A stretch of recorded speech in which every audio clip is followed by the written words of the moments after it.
Pakinggan, panoorin, agaran in real time, o balikan sa pag-scroll up and down. Mga balitang dapat malaman, impormasyong tunay at napakikinabangan. Saan ka man, sa buong kapuluan. Bangon sa bagong sigla. Kababayan, kasama ang social media. Powered broadcaster ng bagong mamamayan. Tapat sa pag-uulat. Ito po ang Presidential Broadcast Service sa Metro Manila. Radyo Pilipinas 1, 738 AM. Oras sa buong Pilipinas, 3 minuto makalipas ang 3:00 ng hapon.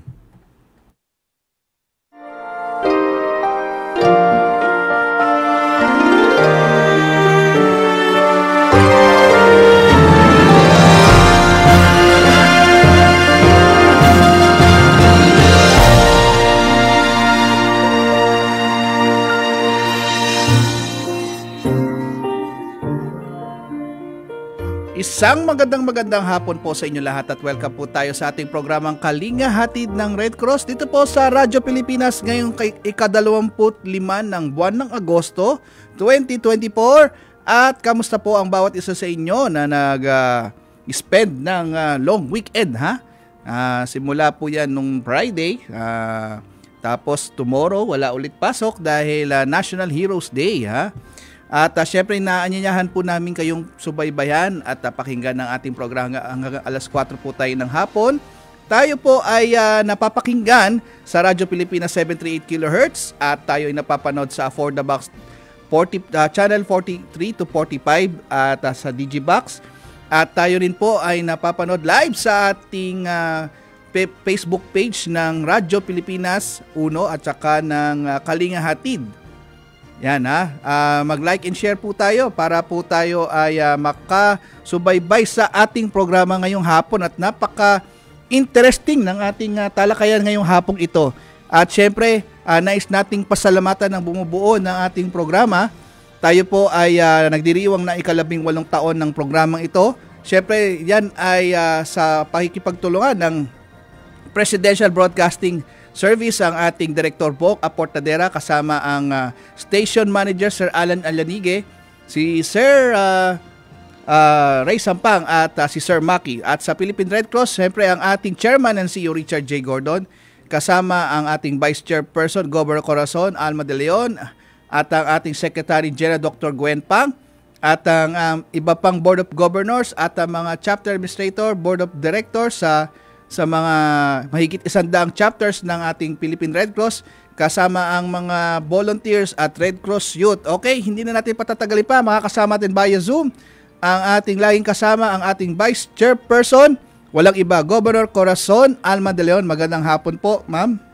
Magandang hapon at ako'y nalulugod na sa araw na ito ay ang ating retired Chief Justice Hilarion Davide Jr. ay merong message sa atin. And it goes like this. Sabi niya, today, Sunday, the 25th of August, just as in all other days, we give our fullest trust in God. We all have our day when we feel we can't survive. Friendship may fall apart, loved ones may hurt us, finances may worry us, sickness may overtake us, we may even lose people we love. But God will be there to guide us to even the toughest of times. Never lose faith. Trust in God always. Trust in the Lord with all your heart and do not lean on your own understanding. Proverbs 3:5. Amen. Tamang-tama nga itong message natin ngayon. Opo. Dahil ang pag-uusapan natin ay sakit. Itong leptopyrosis at dengue, sakit na dapat maiwasan pag-aalay ng Red Cross. Kaya simulan na natin. Ang pananguhin natin ay nakaritrato si Pauline Codon, Chapter Service Representative, PRC Manila Chapter, Team Leader deployed at San Lazaro Hospital. And of course, we have Raysan F. Palomado, Registered Nurse, Chapter Service Representative, Health Services, ng Philippine Red Cross, Quezon City Chapter, team leader, deployed at NKTI.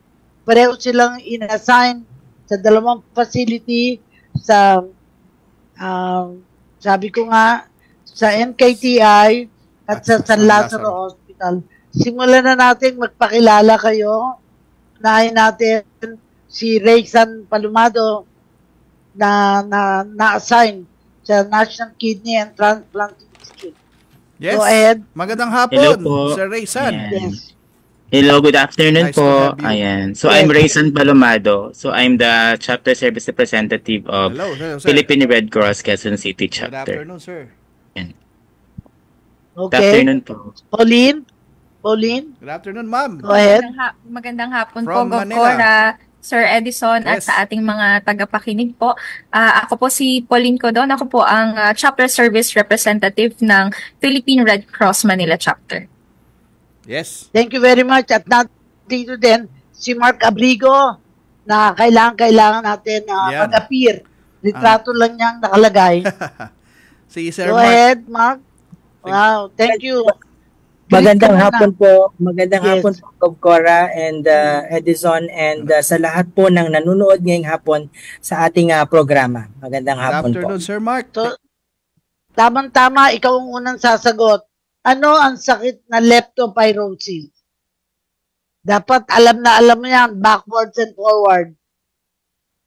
Cora, so ito ay sakit na dulot ng isang bakterya na nakukuha natin sa ihi ng daga o kaya naman sa mga basura na nagkalat, lalong-lalo na pag ang isang tao ay lumusong sa baha, lalong-lalo na yung mga nakatenggang baha, tapos yung lumusong na yun may sugat, so makakakuha po sila ng tinatawag natin na leptospirosis. So yung taong may leptospirosis, malalagnat, sasakit ang kasukasuan, maninilaw ang balat. So yung bakterya maaring lumala at umakyat sa kidney o kaya naman sa atay. Kaya nagkakaroon ng mga pasyenteng malala Nako. sa leptospirosis po. Sinabi mo na yung sanhi, no, ng mga simptomas. Pero siguro dapat sa pag-usapan natin, ano ang dapat agarang gawin kung may mga simptomas na isang pasyente. And I think both Raysan and Pauline sa inyong experience ay kailangan gawin.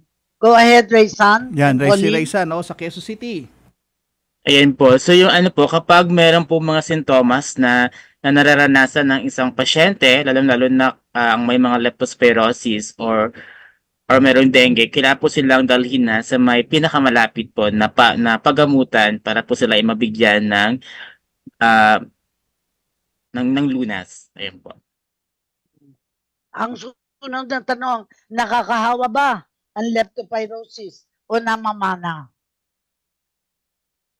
Pareho kayo. Si Ma'am Pauline, Ma'am Pauline, anong pagkakaalam mo dyan sa, yan ba ay nahahawa o nakakahawa ba yung sakit na yan? Ma'am O Pauline? namamana kung may sakit ang isang kapamilya. Ang leptospirosis po, hindi po siya namamana. Hindi rin po siya nakakahawa. Tulad nga po nung sinabi ni Sir Mark kanina, nagkakaroon po ng leptospirosis ang isang tao kapag ka po ito ay lumusong sa isang kontaminadong tubig or baha na kung saan na maaaring mayroon po siyang sugat. Doon po tayo nagkakaroon ng leptospirosis. Often associated ang leptopyrosis din sa sakit na dengue. Ano naman relation to, Mark? Ang sakit na dengue. Kasi parang ang association ko sa dengue pag sa lamok at sa mga iba-ibang sakit na nakukuha ng mga tao, lalo na sa mga maduduming lugar. Go ahead, Mark. So, ito pong dalawang sakit na to, parang masasabi na natin na na residente na ng Pilipinas, ano po, no, meron tayong leptospirosis, and at the same time, meron din po tayong dengue. So, pareho po silang tinatawag natin na vector-borne, okay? So, pag sinabi po nating vector-borne, may nagdadala. So, katulad po ng sa leptospirosis, dinadala siya ng daga, o kaya naman ng mga hayop na merong leptospira bacteria. Yung dengue naman is nahahawa tayo sa pamamagitan ng kagat ng isang lamok o yung tinatawag na Aedes aegypti. So, pareho silang vector-borne kasi lalaganap sila mentras maraming mga magdadala sa kanila, katulad ng dengue, yung mga dengue mosquito. At parehong may hahambing natin sila kasi maruruming kapaligiran, so dadami yung lamok. Although itong dengue, dahil ano na siya, yung parang nag-a-adapt na sa environment, hindi na lang sa maruruming kapaligiran, ano po? Actually, merong mga pag-aaral na itong dengue, kahit sa mga malilinis, gustong-gusto nila. Katulad ng sa mga flower base, o kaya naiwan na takip, mayroong tubig. So, titira si Aedes aegypti sa mga malilinis din na lugar. So, sa panahon ngayon na uso po ang mga ulan at maraming naiiwang tubig, parehong nananalasa yung dengue at saka yung leptospirosis. So, ito yung dalawang sakit ngayon na talaga namang masyadong close sa atin na kailangan nating iwasan. Thank you very much. Pero alam mo, nung nakaraang linggo, ay naging kaagapay ng Philippine Red Cross ang dalawang ospital tungkol sa Kamaynilaan, particular na ang NKTI at San Lazaro Hospital. Paano ito nagsimula at ano ba ang naging pag-assiste ng Philippine Red Cross? Alam mo, nag-directed talaga si ating chairman, Richard Gordon, at saka Secretary General, Dr. Gwen Pang, na tumulong sa critical hospitals kasi nagtayo ng leptospirosis wing. Alam ko, ang National Kidney and Transplant Institute. Siguro pareho kayo, si Pauline muna, at tapos si Ray San, dahil si Pauline nasa San Lazaro Hospital, medyo ang association ko sa San Lazaro special hospital para sa mga sakit na ganyan. Ikaw muna, Pauline, bago ang si Ray San. Gov Cora, nung nagkaroon po ng announcement tungkol po sa matataas yung surge po ng ating mga leptospirosis cases, partikular na po dito sa Maynila, agaran po tayong tumugon, nakipag-coordinate po tayo sa San Lazaro Hospital upang malaman po natin yung current na situation po nila, kung ilan po yung census po nung mga leptospirosis cases. Nung tayo po ay nakipag-coordinate sa San Lazaro Hospital, mayroon po silang admitted na 94 leptospirosis cases. Dahil po dito, agaran po tayong nag-deploy ng ating mga medical corps volunteers. Nandyan po ang ating mga registered nurses, mga student nurses, and ating mga support volunteers. So sa kabuuan, ang PRC Manila chapter po ay nakapag-deploy ng 74 volunteers, medical corps volunteers. Ang mga student nurses po natin na supervise ng mga RNs ay nagmula sa iba't ibang mga kolehiyo at universidad dito po sa Maynila. Isa na po dyan ang pamantasan ng lungsod ng Maynila, ang Universidad de Manila, andyan din po ang Chinese General Hospital at nandyan din po ang FEU, ang ating Far Eastern University. So, nag-start po yung ating deployment August 13. And then today po natapos ang ating deployment sa San Lazaro Hospital. Mayroon na lamang pong natitirang 8 leptospirosis cases, patients sa San Lazaro Hospital. Okay. Sa NKTI naman. Thank you very much. Si Ray San, Palumado naman, ay sa National Kidney and Transplant Institute. No? So, yes, po, nagkaroon kayo ng separate wing, I think, sa isang hall. Sana po, Gov. Gymnasium po. Yes. So, ikwento mo yung experience mo doon sa National Kidney and Transplant Institute. Ayan, so ahead, nag-start Ray. po kami ng nag-start kami ng deployment noong August 9, 2024 sa National Earlier, Kidney and Transplant Institute kasi nagtayo ng leptospirosis ward ang NKTI sa kanilang gymnasium at sa kanilang diagnostic building.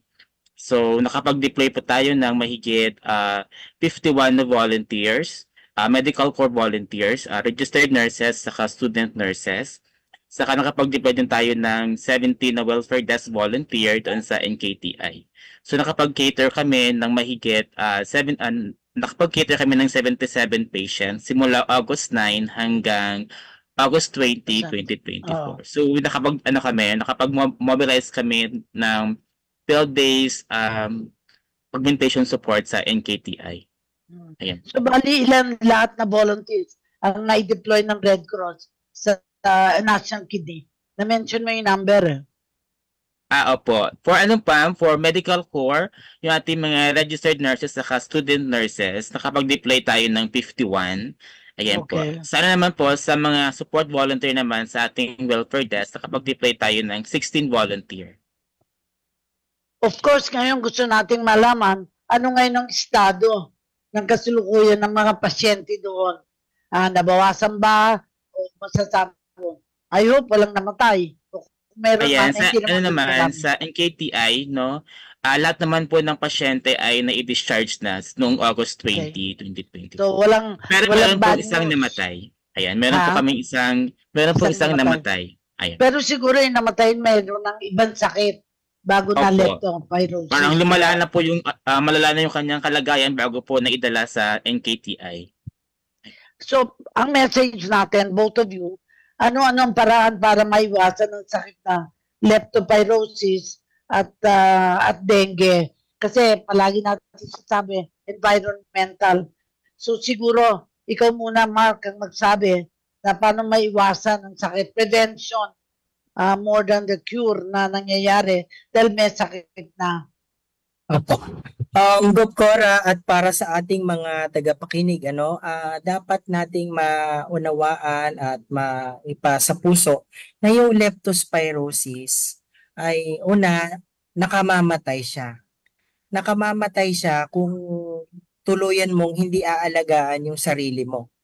So, kasi meron tayong mga abot kamay na pamamaraan pwede nating gawin para hindi tayo magka-leptospirosis. Katulad unang-una, syempre, huwag tayong lumusong sa baha. Lalong-lalo na kung yung baha na yun ay madumi, nasa kanal, ito yung naipon na baha. So, wag na wag tayong pupunta doon.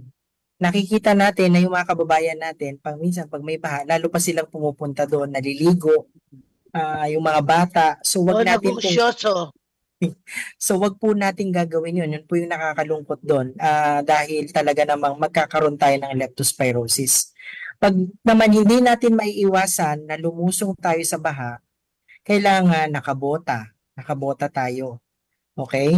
Tapos, huhugasan agad natin yung mga na-expose sa baha, na paa natin, lalo na yung may sugat. At yung pinaka-importante, meron po tayong tinatawag na prophylaxis. So, yun gamot yun. Opo, gamot na prophylaxis. Ang tawag po natin doon ay doxycycline na pwede natin mainom at pwede nating mahingi sa health center. Actually, yung pinakamurang doxycycline ay siguro mga nasa 2 to 3 pesos lamang. So, napakamura niya para hindi natin makuha, para maprotektahan natin yung sarili natin. Tapos, ito naman paalala sa mga na-expose sa baha dahil karamihan ng mga in-interview na leptospirosis, sinabi po nila na hindi nila naiwasang lumusong sa baha dahil trabaho nila. Naglinis po sila ng kanilang bahay, naglinis ng kapaligiran dahil nabaha nga po sila. Pero dahil kahit hindi natin maiwasan yon, dapat protektahan natin yung sarili natin, hugasan ng paa at uminom ng prophylaxis. Pag tayo naman ay nakaramdam ng sintomas, like for example, after 1 week, nagkaroon tayo ng lagnat, ng hina, sumakit ang kasukasuan, maaring leptospirosis yun at dapat tayong magpaka-check up para naman mabibigyan kayo ng karampatang management, lunas sa sakit na maaring meron kayo. Gaya na banggit, yung leptospirosis, may iwasan yung paglala basta mabibigyan tayo ng tamang management na pag tayo ay nagpakonsulta sa ating health center, ay mabibigyan po tayo. Yung mga namatay sa leptospirosis, ito na yung mga maaring masabi natin na hinayaan nilang lumala yung kanilang Or sitwasyon. may ibang sakit. At May meron ibang din silang sakit na meron din silang ibang sakit, maaring meron na silang edad or panghihina ng katawan. Kaya yung leptospira bacteria umakyat sa kidney nila o kaya naman sa atay nila, pinutakte yung kanilang mga organs kaya kinailangan na yung iba dialysis. Kaya napuno po yung National Kidney and Transplant Institute kasi yung mga intervention o lunas sa mga malalang leptospirus patient ay kailangan nila silang i-dialysis. Yung Primera Dialysis Hospital natin, NKTI, kaya dun po sila dinala. Of course, nandyan yung San Lazaro kasi ito yung specialization nila na mga nakakahawang sakit. Kasi gaano ba kabilis ang incubation period ng leptospirosis at saka dengue? Kara-kara ba? Yung leptospirosis po, kaya ito yung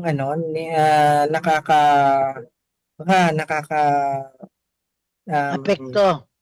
Naapektuhan tayo plus hindi natin malalaman na leptospirosis na pala yun. Akala natin ordinaryong trangkaso lang. Bakit yan? Yung incubation po nito ay normally nasa 2 weeks, 3 weeks hanggang 4 weeks. So medyo matagal po. Akala natin normal lang na trangkaso. Ayun na pala, yun ay yung malalang leptospirosis. Yung unang linggo po, pwede tayo magkaroon ng sakit na sa ulo, sakit ng kasukasuan at saka paglagnat. So first week, tapos gagaling tayo. Yung mga malalang leptospirosis, lalabas siya ng second week, third week at saka fourth week. Kaya kung mapapansin po natin, Gob Cora, nung baha ni Karina, nung July, ng mga nasa last week, July 24. naglabasan yung leptospirosis nitong August 9 hanggang sa August 15. So, middle of August. So, nakatangatlong linggo na after nung Karina habagat, saka lumabas yung mga malalalang leptospirosis. So, kasi yun yung incubation niya na lumabas yung mga malala na sinira na yung pinuntahan na yung kidney at saka yung atay ng mga pasyente natin sa leptospirosis. Yun namang dengue, Gob Cora, mai-share ko lang. So, yung dengue natin, ang pinaka natin dito is yung pagkakaroon ng rashes, right? Sa mga parte ng katawan na katulad ng sa braso, right?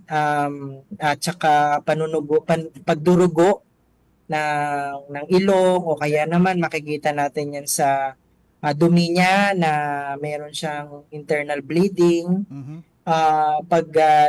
baba taas ng lagnat, right? Ng mga taong may dengue. Sustained fever.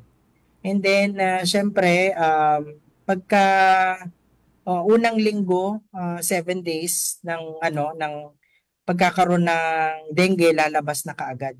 So ito yung babantayan natin kapag mayroong dengue. Ang importante lang po sa dengue, actually nakamamatay ang dengue kapag kayong malala, yung tinatawag na dengue hemorrhagic fever, yung pagdurugo sa internally ng pasyente. Pero in reality, yung pangunang lunas natin sa taong may dengue ay yung dalawang aspeto, yung hindi siya maubusan ng liquid or tinatawag yung sustained hydration na tinatawag.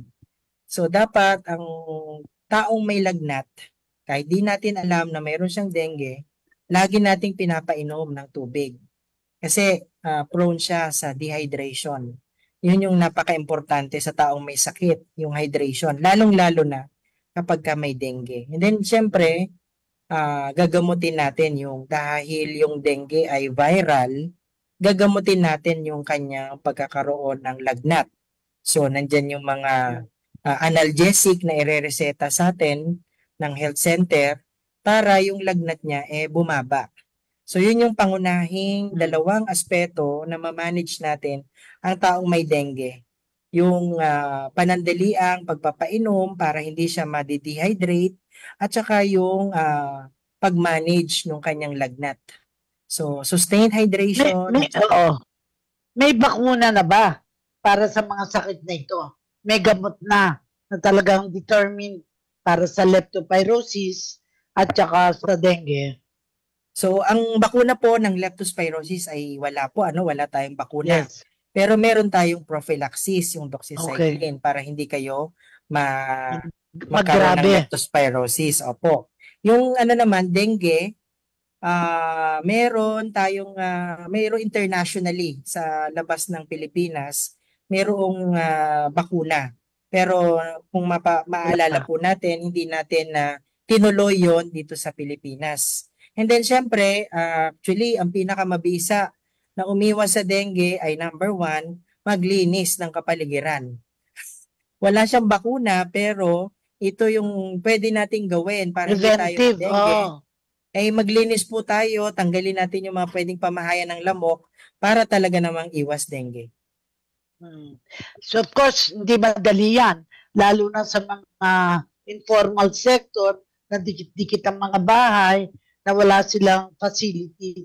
Pero siguro tanongin natin si Raysan at saka si Pauline, yung naging experience yung mag-volunteer kayo. Kasi remember, may mga existing staff. In fact, sa NKTI, narinig ko si Dr. Romina Likete. Na sinabi niya na kailangan ng mga staff. Tauhan nila.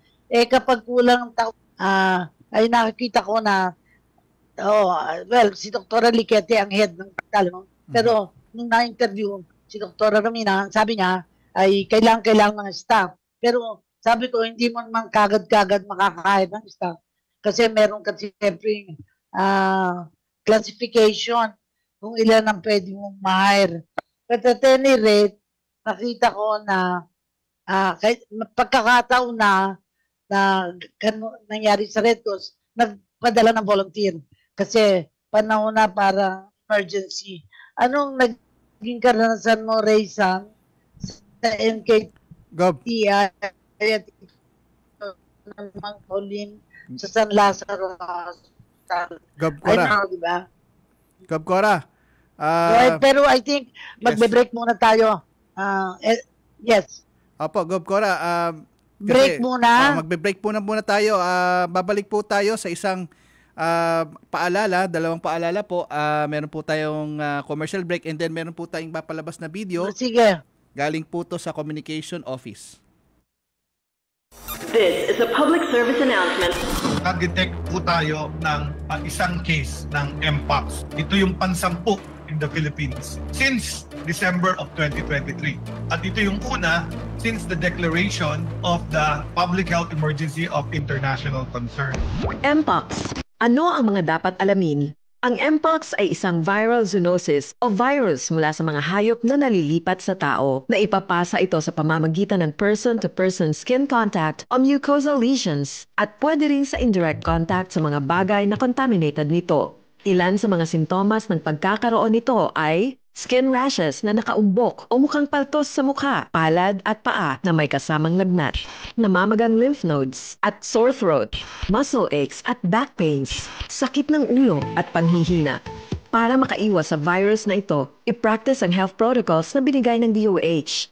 Pagtatakip ng bibig tuwing uubo o babahing, paghuhugas ng kamay gamit ang sabon at tubig at paggamit ng alcohol, at umiwas sa mga taong may sintomas ng Mpox.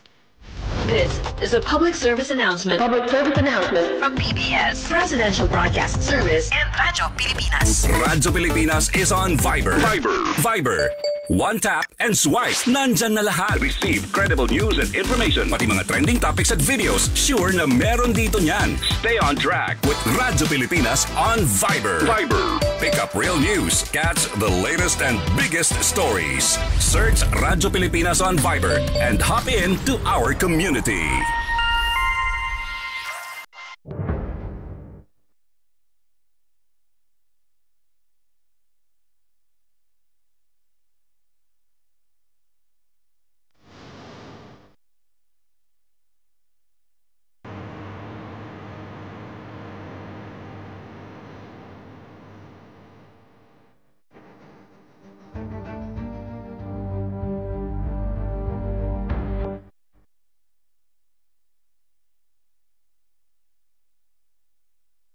Noong nanalasa ang bagyong Karina, nagdulot ito ng matinding pagbaha na nagbunga ng sakit mula sa ihi ng daga, ang nakaalarmang leptospirosis, na patuloy ang pagtaas ng kaso sa bansa.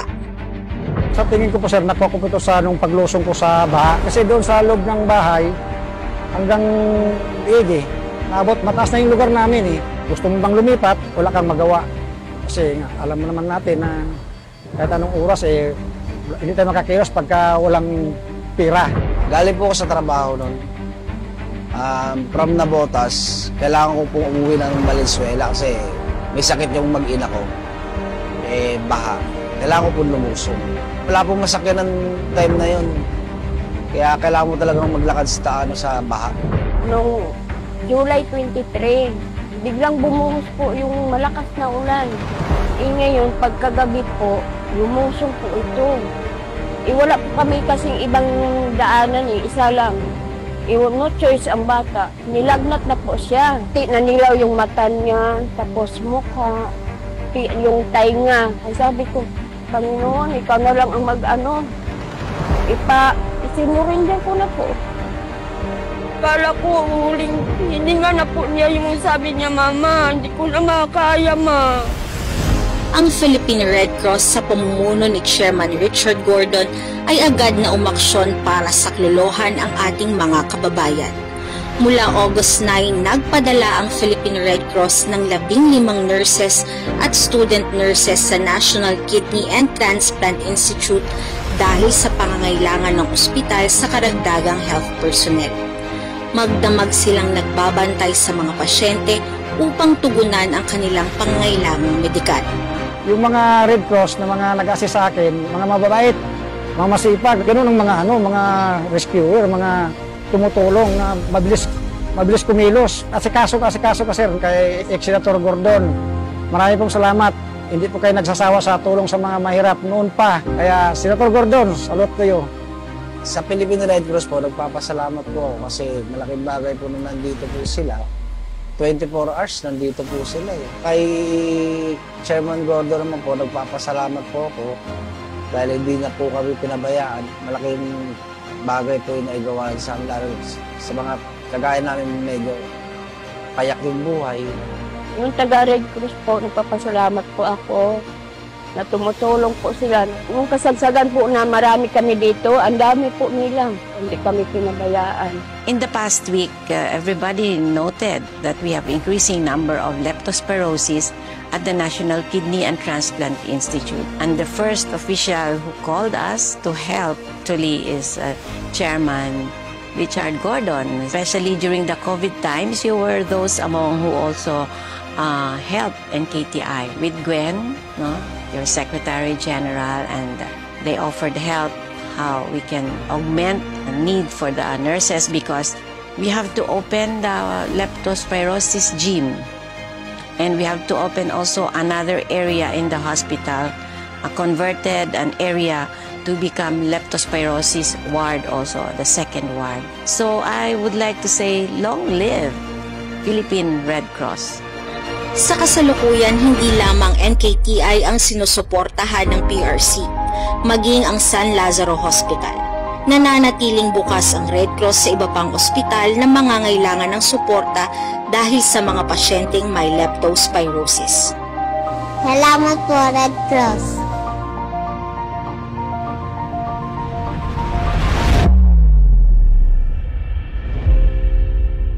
isa sa mga inanda ng communication office natin, mga pasyente po yan sa National Kidney, at isang public service lang po tayo. Bukas po ay may magaganap po na fun run dito po sa may Lapu-Lapu Grandstand, Camp General Emilio Aguinaldo, August 26. Bukas po yan, alas 4 ng umaga. Wounded Heroes, para yan sa mga Wounded Heroes, yung fun run daw po yan. Hatid po yan ng Eagles Run and Raffle for a Cause 2024. Ayan, meron po silang mga freebies daw para tumo sa bukas nilang event. Okay? At nagbabalik po tayo sa ating programa, Governor Cora. Yes. Kasi gusto ko din tanong, ano ngayon ang programa ng health services ng PRC para sa pagpagaiting ng kampanya kontra dengue at leptospirosis? Siguro si Mark, dahil siya ang bossing sa health services. Sir Mark. Go ahead. Yes, Gob Cora, pero gusto ko rin na mag-share sila Raysan mamaya at saka si Pauline kasi sila yung nandun sa frontline. So, nakatutok tayo syempre lagi po pagka may ulan, nandyan na yung paalala natin sa leptospirosis. Tayo ngayon, dahil marami tayong volunteer ng 143, so yung pagpapaalala natin sa leptospirosis, naka-text message na po yun, Kasi syempre yung mga 143 volunteers natin, marami silang kapitbahay, kamag-anak, na pwede rin nilang paalalahanan. So hindi tayo tumitigil sa kampanya natin on leptospirosis. Basta may ulan, ayan, meron na tayong flash message on leptospirosis. Pagkatapos, pag meron tayong mga ginagawa sa community katulad ng relief o kaya ng hot meals, meron tayong mga dissemination, nandoon yung team natin, sinasamahan na rin natin ng paalala on leptospirosis, lalo na yung mga lumusong sa baha, bago natin sila bigyan ng hot meals, i-remind natin sila. Siyempre, nandyan yung mga iba pang activities po natin sa community na sinasamahan ng ating mga 143. Ngayon, mas nakatutok tayo ngayon, Gob Cora, sa dengue. Meron tayong tinatawag na Beat Dengue. So, Beat Dengue, letter B, labanan ng is break the breeding sites. So, yung break the breeding sites, ini-encourage natin yung mga 143 natin. Doon lang sa bahay nila, Gob Cora, Raysan, tsaka Pauline, pag sila nagsimulang maglinis doon sa kapaligiran nila, yung kapitbahay nilang Marites, nakikitingin na ganon, so maglilinis na rin ng kapaligiran yon. Kasi importante ngayon, break the breeding sites. Kasi kung walang breeding sites, wala ring dengue. Siyempre, yung educate the community, yung letter E, educate the community, napaka-importante ngayon. Yung mga chapters natin, talaga namang rumoronda sila in educating the community. Importante maunawaan ng mga kabarangay natin, kapamilya, kapitbahay, na yung dengue maaring tumira sa mga malilinis na bagay. Ito kasi yung hindi pa nauunawaan ng lahat. Akala nila yung dengue nandun sa imburnal or nandun sa mga maruruming tubig. Dapat nilang maunawaan na yung dengue nasa malinis din. So, nandun sila sa mga flower base, nasa alulod, nasa mga naiwan na lagayan na tabo, na nasa isang sulok, yung pala nandun na yung dengue.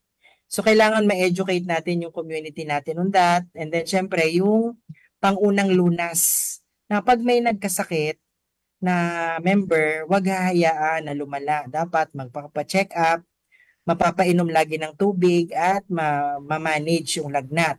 Tapos, importante ngayon, ma'am, dahil madami yung nadidengue, di ba, ang tinuturo natin sa community natin, yung separate the sick. Yung separate the sick, very important. Kahit na hindi dengue yun, kailangan ang taong may sakit nakahiwalay. Okay? Now, with the dengue, very important, separate the sick. Kasi, ang taong may dengue, kapag nasa isang bahay siya at kinagat siya ng lamok na kahit na hindi yun carrier ng dengue, dahil yung lamok na yun, kinagat niya yung dengue, patient natin at kumagat din siya ng ibang kasambahay, nahawahan na ngayon yung mga ibang kasambahay. Yun yung napaka-importante ngayon dahil marami nagkakasakit ng dengue. Yung dengue patient natin, siya mismo carrier. Carrier ng dengue virus. Pag kinagat siya ng lamok na kahit walang may dengue dahil siya may dengue at kinagat din yung mga kasama niya sa bahay, so maaari na silang mahawahan ng dengue dahil nanggaling dun sa may sakit nating kasambahay, kasama sa bahay, yung dengue virus. Gob Cora. So yun po yung napaka-importante. Gob Cora, may tanong lang po dito sa atin kay Sir Mark at sa mga kasamahan natin sa Manila at Quezon City. Tinatanong po dito, lumalala na daw pa itong sakit ng leptospirosis kasi dati hindi naman ito karami yung mga tinatamaan, pati itong dengue. Ito po ba ay nagkakaroon na raw po ba ng paglala itong sakit na to sa mga nagdaang taon? Nakikita natin, Sir Edison, na taon-taon tumataas yung kaso ng mga nakakakuha ng dengue. So, katulad ngayon, nasa 2,000 plus cases na tayo, ina-expect pa natin na tataas yan. So, taon-taon tumataas yung dami ng tao na nahahawahan ng leptospirosis. So, makikita natin na ito ay associated din siyempre sa dami ng mga pagbaha. Okay, lalong-lalo na sa mga lugar na katulad ng Kamaynilaan na maraming basura.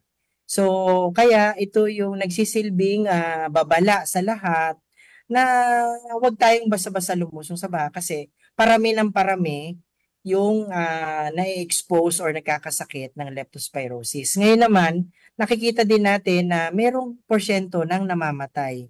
Yun namang mga namamatay na yun kasi nga either lumala sila dahil meron na silang mga ibang mga sakit or napabayaan nila yung sarili nila na yung leptospira bacteria umakyat na sa kidney nila at saka sa atay nila. Mahina na yung pangangatawan nila kaya namatay rin sila.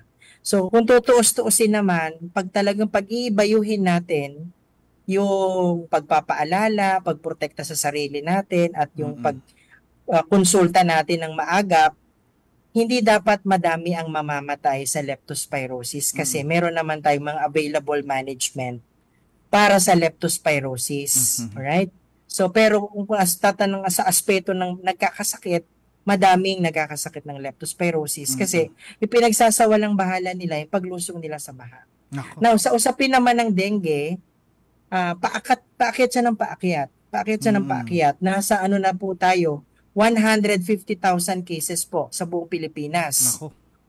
Ang taon po ng 2019, yung pinakamataas na record sa buong Pilipinas, pumalo po nung taon na yon ng 440,000. Nako.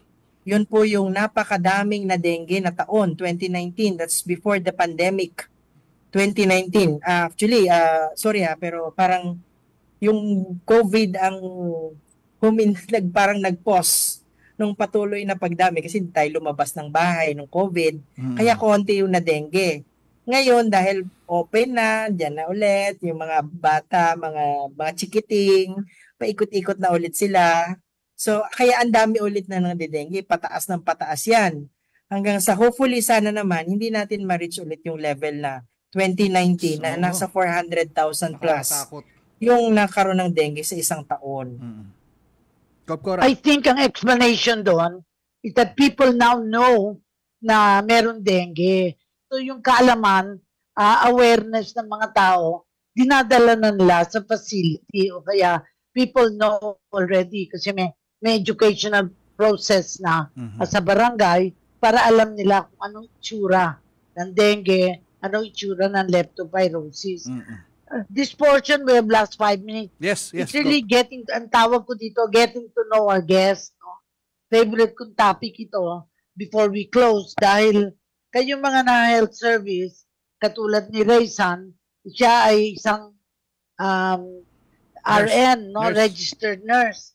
So siguro ang tanong ko, paano ka naman napasok sa Red Cross, particularly sa Quezon City? Ikwento mo paano ka nakapagtrabaho. How long have you been there? It's you we're talking about now. Sige, go ahead, Raysan. Yan, so nag-start ako mag-volunteer sa sa Red Cross nung year 2007 pa. Ang tagal.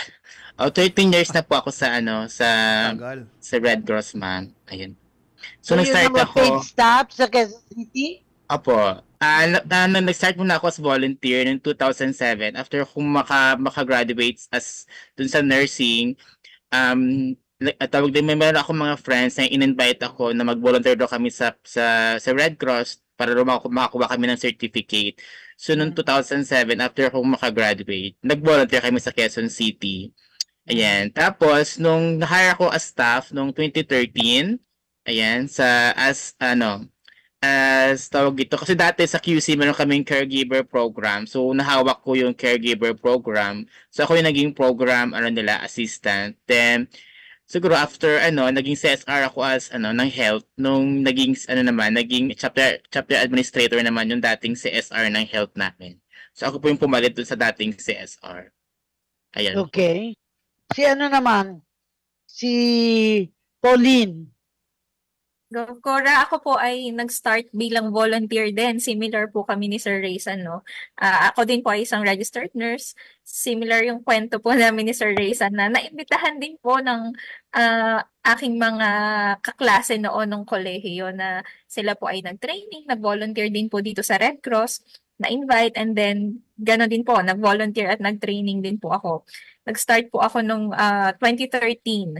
So, nung 2013, ako po ay na-deploy during the time of Yolanda. Kasama po ako dun sa mga team na na-deploy sa Leyte po. And then the following year, nagkaroon po ng isang pilot urban wash project po dito sa Maynila. Naging part po ako nung project team. And then a few years after, ako po ay naging CSR for health services po. Good. Of course, si Mark luma pero hindi pa kupas. Dahil talagang actively engaged. Pero gusto ko ding malaman, kailan ka nagsimula sa Red Cross? At ano ang feeling mo now that you have gone a long way? Marami ka nang narating sa paglaban sa health services. Kailan ka nag-join ng Red Cross? At ano ang future na nakikita mo sa Red Cross para sa'yo? Go ahead. Cora, maraming salamat po. Ako po ay nagsimula nung taong 2005. And that was 19 years ago. Nagsimula ako sa Community Health and Nursing Service pa po noon, na ngayon ay health service na. So masasabi ko po na talaga namang Philippine Red Cross needs to face the challenges of times. Dati po tayo sa Philippine Red Cross, yung aspeto ng health natin is nakadepende tayo sa mga brochure, sa mga poster.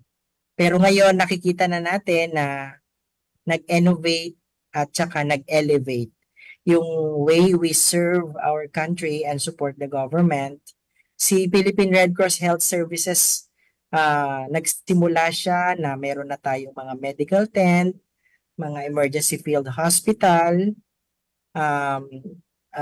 Tapos ngayon, nagpapadala na rin tayo ng mga nursing team sa loob mismo ng ospital. Dati-rati, hindi natin yun nagagawa. More on community-based prevention and intervention tayo. Pero as we go along, nag-elevate na yung way we support our public health authorities. Okay? Kasi isa din to sa kailangan mag-step up si Philippine Red Cross. So in the future, we can see na dadami pa yung mga ready na volunteer, especially mga nurses tsaka mga doctors ni Philippine Red Cross. Saludo tayo sa Quezon City at saka sa Manila sa pamumuno ng kanilang mga chapter administrators, Ma'am Crisanta Cayetano and Ma'am Janice Adolfo. In hours notice, Gov Cora, they were able to organize their volunteers, and kinabukasan nandun na sila agad sa hospital and ready to support and ibagayway yung bandila natin, Philippine Red Cross, in terms of its health services. Correct ka dyan, Wow.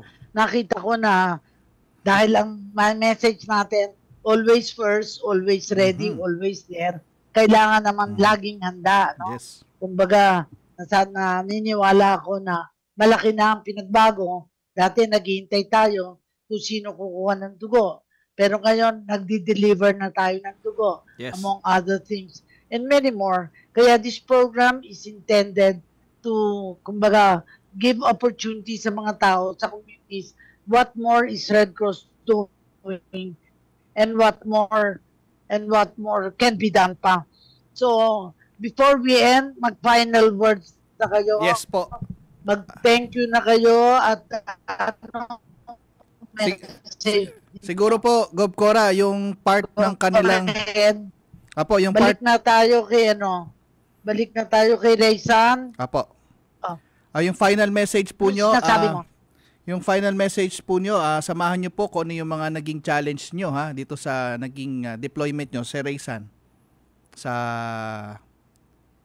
Leptospirosis. Si Raysan, umpisahan po nyo. Ano yung final message? Anong natutunan mo?